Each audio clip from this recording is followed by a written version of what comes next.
Assalamu alaikum masu kallon mu. Ina gabatar muku da sabon gidan TV mai suna Alkhairiyya TV, wato Mabudin Alkhairi.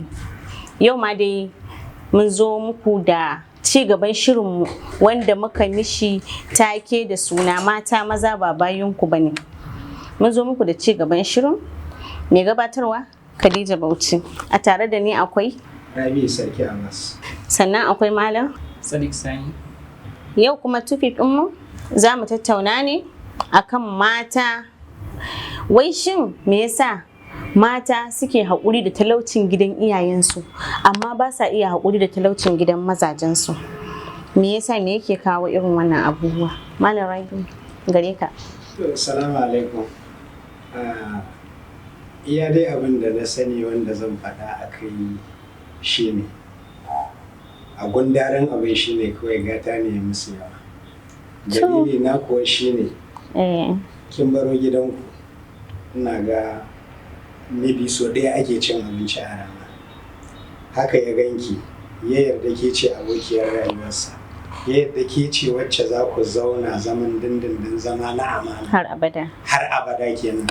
Sai ya ɗauko ki, ya inganta ki, ya karrama ki, ya mutunta ki, ya fifita ki a dukkan sauran mata. Abin nan da kika rasa na gidanku sai kika zo kika samu raɗanyinsa kamar guda biyu. Kuna ci so ɗaya. Kun koma ci sai kuka zo kuna ci so uku. In kin ga dama ki ce ga shinkafa da wake da miya, har ma yayi kokarin siyo miki kifi ko wani abu, wallahi sai yayi. Haka ne. In kin ga dama ki ce shayi, in kin ga dama ki ce burabusko ko wani abu. Kai akwai ran da zaki ce ma kawai a hauni yanzu zaka dawo da Allah kaza nake so. Wacce kazan nan a gidan nan fa ba a ci. Gaskiya ne. So amma sai ka ga wannan daɗin yi wa mace yawa. Me yasa? Tana ganin cewar duk abin da ta nema a gurin mijinta zai bata. Sai ta manta da kimarsa da darajarsa da irin wahalar da yake fita ya sha da fafutukar da yake yi, ta ganin cewar ya kare mata mutuncinta. Babu tausayawa. Ba tausayi. Sai ta bullo da wasu al'amura kuma wanda a'a, yayin da aka ce ta rasa wannan damar, in ta koma gida, wallahi azim ma wahalar da za ta sha ta fita da. An baki gurin kwana mai kyau, an baki gida mai kyau, yau kuma mutumin nan ko haya ya kama miki, ba zai kama miki gurin da ba shi kenan ba. Zai kama miki guri ne wanda yake mai inganci, mai mutunci, saboda me ya dauke ki a matsayin mata. Haka ne. Amma sai kaga sun manta da wannan al'amarin. Sai yayin da damar ta kwace musu kuma sai su rinka tunanin ya za su yi su dawo da. Sai a zo ana regretting, ana da na sani, wanda ba zai yi amfani ba. Ba wani amfani da zai mata.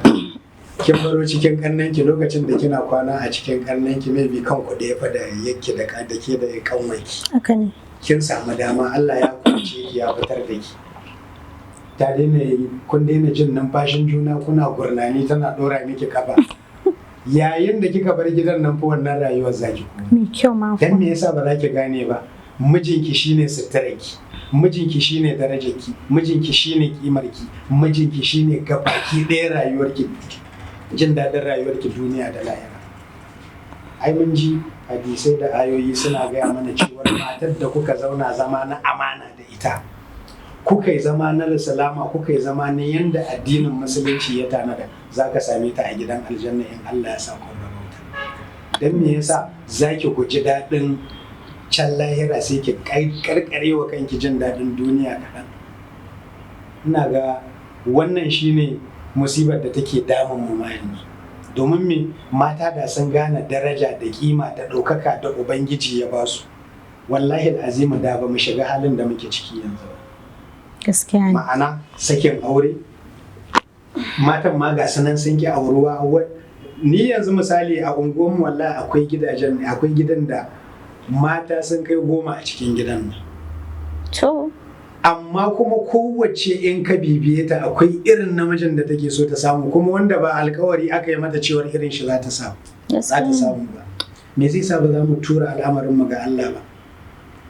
Me zai sa ba za mu haɗa komai, mu haɗa ƙarfi da ƙarfi, mu kalli alƙibla ɗaya? Shi fa zaman aure ba wai zama ne dama na jin daɗi ba, zama ne na jin daɗi, amma fa duk abin da aka ce ibada ce, to akwai wahala a ciki. Gaskiya ne, sai an jure. Sai an yi haƙuri, sai an jure, kuma sai an ɗauki wannan ibadar ibada ce. Of course. amma da zara an saki layi, an saki hanya, an sauka daga kan turbar da ake, to wallahi wahala ta zo mana. Wannan shine fatan da muke, mata mu ji tsoron Allah. Duk da su ma maza suna da tasu matsala, amma ba ni a tunanina matsalar mata ta fi yawa. Gaskiya ne. Yau duk abin da ya faru a cikin gidanka, kana iya bakin kokarinka, kana iya bakin gwargwadon abin da karfinka yake, amma wallahi wata matar raina ma take. Me dalili? Ba a sani ba. To Malam Sadiq gare ka. Ko za ka kalubalanci Malam Rabiu akan wannan maganganu nashi? To ni abin da zan iya cewa gaskiya shine. Tun farkon farawa, ai daga sarfi gida ne. Tun asali abin da ta fara gani a cikin gidansu, abin da ta fara ganin iyayenta mata suna yi, shi ya fi kokarin yin gidan mijinta. Misali, ko dan iyayenta ma, misali babanta namiji talaka ne, yana iya kokarin sa wajen ci da gidansu. Misali sun kai su 5 ko su 6, har da mahaifi sun kai su 7, amma tana ganin irin raina da mahaifi take mai, tana ganin irin haƙurin da yake yi. San aka ce mutum talaka ne fa sai kai haƙuri fa. Gaskiya ne. Aka ce yau babu abinci mara kaka ake fa, dole fa sai da haƙuri fa. Saboda ita mace ko a Madina take, in dai aka ce babu, aka ce kawo ka ce babu, to akwai damuwa. Saboda su yawancin su gaskiya ba su san menene babun ba. Sai ka ce yaro? Yawwa. Daidai suke da yara. Duk girman mace to yarinya ce. Shine kawai. Don abin da za ta aikata maka, wallahi ya karamar yarinya ya shekara 7-8 za ta sai ka ga sun yi equals daidai da su. Za ga yawanci sun bar gidan iyayen, ba wai dama sun gaji da gidan iyayen. Wa'ansu matan kafin su yi auren, za ga kawai sun raina iyayen nasu maza ma, balantana kuma akai ga magana auren. Sakamakon me? Babu. Ba zai iya sai musu kaza ba shi da shi, ba zai iya sai musu kaza ba shi da shi, ba zai iya musu kaza ba su da shi. Su kuma suna ganin ƙawayensu mata, ko a makaranta ko a islamiyya ko a cikin gari haka, suna ganin wacce ta sa kaya mai tsada, wacce ta rike waya kaza, ita tana so ta yi wannan abu, kuma ba shi da halin da zai ba ta wannan abubuwa. Wannan shine baki da gashin wance kice zaki kitson wance, ba daidai bane mata. Sannan kuma a haka ta samu saurayi yana son ta, shi wannan saurayin dama tun farkon farawa su da ya zo yanki ba mai kuɗi bane dama in zai miki abu sai ya yadda ya takura kansa. Ayya. Dan ya saki farin ciki. Saboda rufin. Tun farko rayuwa an gina ta ne ma ba a daidai ba, akan gari aka gina ta. Kenan maza su ma suna da nasu. Suna da nasu. Ai dama ai laifin mutum ne ba na iya matan bane. Tun farko kai kafin kai aure, ya kamata ka kalli wace ce matar da zaka aura. Shin zaren kalan yadin ne? Yawwa. In zaren kalan yadin ne to, in ba kalan yadin bane to, musamman ma kamar misali kamar samarin yanzu, suna so a ce sun aure 'ya'yan masu kuɗi mata. Wallahi kuma sai ka ga saurayi gidansu babu ko sisi. Suna so a ce an yi auren jari. Su kuma matan yanzu, ko ya kake da mota ko ta aro ce, suna son wannan. Ko da gidansu ƙarya kenan. Suna so a ce saurayin ta. Suna so a yi musu ƙarya. Ba sa duba quality na namiji, waye zai gani da mutunci, waye zai kalle ni, waye zai rike ni. A kawai suna duba ai shi dogo ne, fari ne, yana da kaza, kyakkyawa ne, yana da mota, yana sa ga gezna, yana sa galila, yana duk wannan suke duba, ba sa duba wace irin rayuwa za a shiga. Aka ce rayuwa aure fa rayuwa ce fa wadda haƙuri ne a cikin ta gaba ɗaya. Dan jin daɗin kalilan ne. Gaskiya ne. Dan jin daɗin kalilan ne gaskiya. Kuma za su duba su ga rayuwa, misali kamar mutane nawa ne a baya masu kuɗi ne, yan talakawa ne. Wallahi. Kuma mutane nawa ne a yanzu da talakawa ne, yanzu masu kuɗi ne. Haka ne. Su ba sa prediction wannan future din. Suna yanzu akwai wata yarinya a unguwarmu. Yarinya ta yi abubuwa da dama, ta tashi tana so, ina ko ta yi wani wulaƙanci ne ko yaya ne ban sani ba dai. Ƙarshe wani mutum ya fito yana son ta, wani mai kuɗi ya zo ya ji LK gobe zo da waccan jibe zo da waccan, aka zo idan kashe mata kuɗi. Aka zo aka yi aure. Da yin auren har da ƙarya har ta tafiya wani mahoni mu. A je Dubai ne, a je ina ne, an je an dawo. To ƙarshe ashe wankin mota yake. Wani mai kuɗin ne daure mai gindi. Ina ko turo shi ne aka yi, yanzu sai ta zo gidansa ake mata awo. Ayya. An faɗa haula'i. An shiga halin haula'i. To, din me kawo wannan? San zuciya. San zuciya ne. San zuciya kawo wannan. Gaskiya ne. Shine abin da. Sannan akwai wata da na ji labari. Akwai wata da muna biyu ke, ta shigo da mota haka. To akwai wani mutum sai ya ce kaga wannan? Ce yana ba mu labari, ce wallahi akwai wanda ya zo yana son ta, yanzu ya nisan da wallahi ba zai kamu ba. Ya zo yana son ta, an gama magana aure, an gama maganar komai, an yi kaza, kawai sai wani mai kuɗi ya faɗi. yana zuwa yau gidansu fenti ya musu watsun kuɗi ya sai mata mota Honda Hala ta 96 lokacin ana yin Honda Hala ita ce babbar mota a garin. Allah sai mai hali. Ya ce wallahi ya sai mata motar da aka watsar da maganar wancan na farkon. Aka koma shi. Aka zo aka yi aura. To in takaice ma labari har yanzu wannan Honda Hala ita take hawa a ita muka ganta. Shekara 10. Ai Honda ma ta yi lasi. To wallahi ta yi lasi. Duk kawai na take ganin ai ta fi su lokacin ta shigo ta dage glass. Yanzu kuma su ne a saman ta. Sun yi mata nisan da ba za ta kamu ba. Gaskiya ne. Shi samun nashi bai yi gaba ba. Sosai. Sai ya baya. Shi kuma wancan in take ganin ta raina. Shi kuma Allah ya daga shi Allah ya tsallake. Allah ya buɗa mana. Wanda ba sa dubawa kenan. So kuma gidan iyayensu misali gidan iyayensu da suke zama suna zama ne a dole saboda in sun tafi sun bi wajen rayuwar za shiga ta tafi wahala sama da gidan iyayen nasu. Shi yasa amma inda ce suna da wata mafitar da in sun tafi sun bar gidan iyayen za su je su samu wata tafi wannan za su bari suna zaune a matsayin lalura wannan. Sosai kuwa. Kuma da haka ba zai sa irin su yi tunani su ga me ya dace na yi ba. Kuma sannan da laifin iyayen gaskiya musamman ma iyayen mata. Hasa an ce kusan 70% tarbiyyar yara yana ga hannun iyayen mata ne. Gaskiya ne. So, ba za ki ga yarinya ta yi saurayi yanzu akwai wani mutum muna zaune ya zo gareji ne ma na je gareji ne mana gyaran mota. Sai yake ban labarin yarsa ya shekara 16 SS2 kawai take a makaranta. Da ita da wani yaro wai suna soyayya. Yaron baban shi dan siyasa ne. Mai kuɗi ne a garin nan yana faɗa a ji sosai. To yaron kawai sai ya zo uwar ta sani fa sai ya zo wajen yaron ya sai ya dauke ta tafi yawo. To ba tare da sanin uban ba. Uban kawai kuma karamin kaninta shi ma ya sani idan ya zo sai mai chocolate sai ce kai faɗa baba. Uwar ta sani kawai ya shiga ɗakin yaron yana bincike kawai da kasan katifar ta sai ya ga bandir na 100 har guda 3. Shine yazo yana faɗa yana wasifa. Wai a'a ai dan makarantar su ne abokinta ne inji uwar tana kokarin kare abubuwa. Ya buɗe wuta sai an gano wannan yaron sai aka faɗa mai mahaifin yaron kawai take da buga mota ya tafi gidan mahaifin yaron ce to kaji ga halin da yara suke ciki yace ka shirya kai mai aure ni a shirye nake shikenan ba yace saboda na fari gara auren fari gara kawai tashi daga gaba na in yaso in makarinta ne da wani abu ko da ba su da aikin ni zan iya daukan nauyin su zan iya ƙware musu ƙari a cikin gida su zauna kamar wannan kun ga uban ya yi ƙoƙarin sai abubuwa. Masha Allah. So jama'a a dan bamu lokaci za mu tafi hutun rabin sa'a a dakace mu.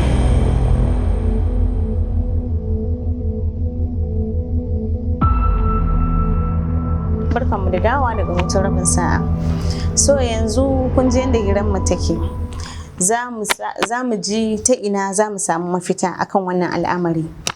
Malam Rabiu gare ka, shin menene mafita akan wannan abubuwa da yake faruwa? Saboda mafita dai a nan shine ki gane cewar ke fa mata wani ce. Gaskiya ne. Ki gane cewar ke a ƙarƙashin wani kike. Ki gane cewar fa shi shine gatanki domin me ya fi mahaifiyarki ya fi mahaifinki a wannan lokacin. Kuma ba wai faɗa ce ta mutane ba faɗa ce ta Allah. Dole ki ba abin da mijinki ya ci. Idan kika saba da maganar mijinki to kin saba ne akan maganar Allah da manzansa. Domin me shine jigon rayuwarki. Su kansa mahaifan naki alfahari suke da shi ya zo ya ɗauke ki daga cikin gidansu ya kai ki cikin gidansa. Domin me zai inganta miki rayuwa, zai baki wata kulawa, duk wani abu cinki shanki rashin lafiyar ki suturarki da jin daɗin rayuwarki gabaki ɗaya yana karkashinsa. Gaskiya ne. Idan kika zo kika gyaru kina komawa gida za ki ji ana cewa alhamdulillah ya ta yi goshi wallahi gashi ta canja ma gabaki ɗaya ta har ta yi kyau ta yi wane ne. Kamar ba ita ba. You know? To ana samun akasi kamar irin wannan a ce yanda ya ɗauke ki sai aka ga kin yi ƙasa daga yanda aka ɗauke ki. Me za a ce? Miki da ki baki shiga da kafar dama ba waye da sauransu da menene. Sai a fara tunani. Kina shan wahala. To kamar yadda na faɗa a baya a gidanku ne kike shan wahala sai kuma kika dawo kai wallahi ƙarshe a cikin gidan nan naku bayan an aure ki dawowa kike kina taimakawa iyayen nan. Gaskiya ne. Domin me in dai har ke yar halaliya ce ba za ki yarda ki ci mai kyau yau ki ci gobe a jibi ba ki tana da iyayenki ba za ki kai musu wani abu wanda kika ci a gidan mijinki dan ana haka. Shi kuma mijin nan abin alfaharinsa ne a ce an ci an sha har an ɗauka an kai wani guri, matuƙar mai hankali ne shi ma.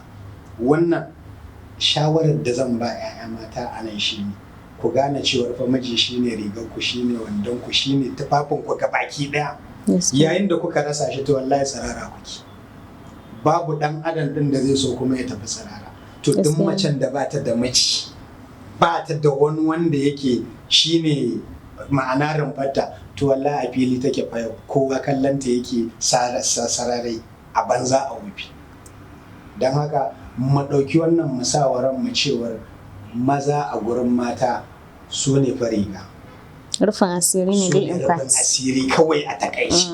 To a rike su fa bi kuwatin, ma'ana da ƙarfi. Kowanne irin ma dabara mace za ta yi to ta yi fa domin ta rike mijinta.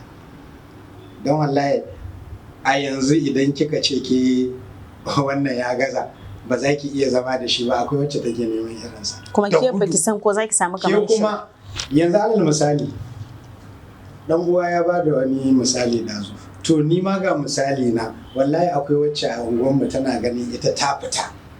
Dan idan aka ajiye mata kayan halitta aka ce ta tsara kanta, wallahi bata isa ta sama da abin da Allah ya mata ba. Irin ta haɗin nan. Ta gama haɗuwa end. Wai mijin nata bai kai ya kawo ba sai take ganin cewar ai ba ma ajinta bane. To shi kuma Allah ba ruwansa, haka yake in ya so sai ya haɗa ka da wanda kake ganin bai kai ba. Haka ne, ya mai da shi haka. A gurinsa shi haka yake so. To kana canja wannan al'amarin ka shiga cikin bala'i. Ka shiga hurumin Ubangiji. Wallahi tallahi zancen ta karkare tun da dai abu ne na shawara. Yarinyan nan yau tsawon shekara 11 take a gida har yanzu ba wanda ya shinshina ta. Tun da kyan ya tafi yanzu ma kalansa ake ana ta tarairayo wasu abubuwa wanda lalle za a ce wai za a ce. Ai tsufa ma ya sami ta shekara 10. Wallahi shekara 11. Ai an samu damuwa. Shi kuma ya zo ya auri wata gashi nan akwai budurwar yama a gabansa. Yarinyar da ta shekara 9 10 ai za a ce ta abin. Gaskiya har na zuma ta haushi. Dole ki taya ta kishi. Mana to ai komai sai a ce mata. Duk izina ce wannan. Gaskiya wannan akwai kuma abin da ya faru akan abokina. Shi kuma mutum ne irin kin san da Allah yake halittarsa, kamar biyi mar fasali wanda yake na mutane ba. Na mutane kawai ka kalle shi ka san cewa wannan fa halittar da sauran. Amma kuma sai Allah ya bashi access, ma'ana ya bashi kuɗi. Yana da kyau. Yana da kyau. Ya hore mar kuɗi. To wacce yake so yar unguwa ce. Sai take ganin cewar ya za a yi wannan mai kama da dorinan ruwa. Yake faɗa wani waye ya mutu waye ya dawo. Ne zai ce yana so waye ya mutu waye ya dawo. Yaro yana can yana gina gidansa na gani na faɗa. Bata sani ba. Wallahi sai a ran da aka gama gidan nan aka yi waye ya zo yana irin gayyata cewar a zo a ga gidansa. Wallahi irin ita tsegumi ta tai. Bayan ta ji kawai tana zuwa sai ta ga gidan nan. Wallahi a kofar gidan ta fadi tana kuka. Wai dama wani haka yake da kuɗi amma na wulakanta shi ne waye gashi har bikinsa ya zo za a zai yi aure ba da ni ba. Ikon Allah, har kenan ba san Allah da Annabi take mishi ba saboda wani abu na rayuwa ne ta gani. Arzikin nasa. Gaskiya ne. To aka ga shi yasa ake samun damuwa. Allah dan Annabi mu rage kwaɗayi. In kin ga mace a cikin bala'i wallahi kwaɗayi ne ya kai ta. Mabudin wahala. Dole kuma ta shiga wahala in dai har ba za a yi ba. Wannan ni shine shawarar da zan ba ku kawai mata, dan Allah a rage kwaɗayi, a sa Allah a rai kawai. Shi ya isa yi komai a rayuwa. To mata kun ji abin da Malam Rabiu ya faɗa. A ji, a gani, a kuma ji. Allah ya sa mu dace. Malam Sadiq gare ka. Ni abin da zan iya cewa shi aure ba jin daɗi ba ne. Aure ibada ne. Kuma da abin da aka ce ibada ne, abu ne mai wahala. Gaskiya ne. Abu ne sai an jure. Abu ne sai an rafa ido, sai an kai zuciya. Hankali nesa. Aure, duk inda aka ce aure ana maganar ka zauna da mutum ne da daɗi ba daɗi, mai kyau da mara kyau, tunda ko akwai irin bad side ɗinsa. Akwai abin da nake da shi misali a matsayin na namiji wanda ita matar ba ta so, amma sakamakon igiyar aure take tsakaninmu sai ta yi haƙuri ta jure. akwai abin da take da shi wanda ni ba na so amma sakamakon igiyar rai take tsakani ni ma zan yi haƙuri. So shi aure ibada ne gaskiya, ba wani abu na jin daɗi a cikin shi, jin daɗi ɗin ƙalilan ne a cikin shi, gaba kuma sai haƙuri. Duk abin da aka ce haƙuri ne kuma kawai sai an jure, sai an rantsa ido, sai an kai zuciya nesa. To wannan shi ne takaitaccen bayan da zan iya yi. To mata, anan muka kawo ƙarshen program ɗinmu, sai a yi hattara. Kar ku manta ku ci gaba da bin mu a tashar mu na Alkhairiyya TV, wato Mabudin Alkhairi. Muna a tare da ku.